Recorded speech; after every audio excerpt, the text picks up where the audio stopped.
नमस्कार दोस्तों आज हम बुंदेलखंड के एक ऐसे वीर की गाथा सुनाने जा रहे हैं जो अपने जीवन में कभी कोई युद्ध हारा नहीं। बुंदेलखंड की मिट्टी में कुछ ऐसा है जो एक से बढ़कर एक वीरों को जन्म दिया। इस बुंदेलखंड से आला उदल मलखान, झांसी की रानी और महान क्रांतिकारी चंद्रशेखर आज़ाद भी पैदा हुए हैं। बुंदेलखंड में महोबा की वीरता का गाथा आज भी लोग जब सुनते हैं तो आज भी उनकी भुजाओं में जोश भर जाता है। इनके बारे में कहा जाता है कि तलवारें भी इनसे हार गई थीं। कहते हैं कि जब महाभारत का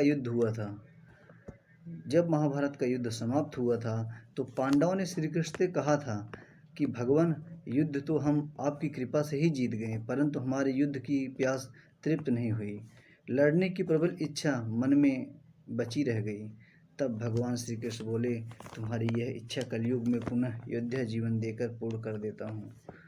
भगवान श्री कृष्ण की कृपा से कलयुग में इन पांचों पांडवों ने जन्म लिया। युधिष्ठिर आल्हा बने, भीम ने ऊदल का अवतार लिया, अर्जुन ब्रह्मानंद बने, नकुल लाखन बने तथा सहदेव वीर मलखान कहलाए। कौरव राज दुर्योधन दिल्ली का राजा पृथ्वीराज चौहान कहलाएं। दुशासन का नाम धांधु हुआ और कर्ण ताहर कहलाएं। दोस्तों, वीर रस आल्हा की कुछ पंक्तियाँ आज मैं आपको सुनाता हूँ। महोबा वाले बड़े लड़ैया, इनकी मार सही ना जाए। एक को मारे दो मर जाए, मरे तीसरा दहशत खाए। एक को मारे दो मर जाए, मरे तीसरा दहशत खाए। मतलब एक को मारने से दो मर जाते थे और तीसरा उनके दहशत से मर जाता था। इनकी एक और पंक्तियाँ हैं। 12 वर्ष ले कुकुर जिए, 12 वर्ष ले कुकुर जिए और 16 जिए सियार, बरस 18 छत्री जिए, ताके जीवन को धिक्कार।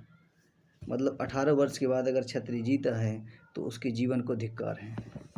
आल्हा और उदल दो भाई थे। ये बुंदेलखंड के महोबा के वीर योद्धा और राजा परमार के सामंत थे। आल्हा खंड में गाया जाता है कि इन दोनों भाइयों का युद्ध दिल्ली के तत्कालीन शासक पृथ्वीराज चौहान से हुआ। पृथ्वीराज चौहान से युद्ध में पृथ्वीराज चौहान को हारना पड़ा था और इसके पश्चात आल्हा के मन में वैराग्य आ गया था और उन्होंने संन्यास ले लिया। कहते हैं कि उनका भाई उदल वीर गति को प्राप्त हो गया। गुरु गोरखनाथ के आदेश से आल्हा ने पृथ्वीराज चौहान को जीवन दान दे दिया। मान्यता है कि माँ शारदा ने आल्हा की भक्ति से प्रसन्न होकर उन्हें अमृत का वरदान दिया था और आज भी माता की पूजा सबसे पहले आल्हा और उदल ही किया करते हैं।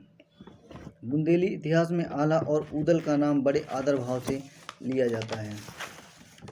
उन्होंने 52 लड़ाइयाँ लड़ी थी। आल्हा चंदेल राजा परमल के एक महान सेनापति थे।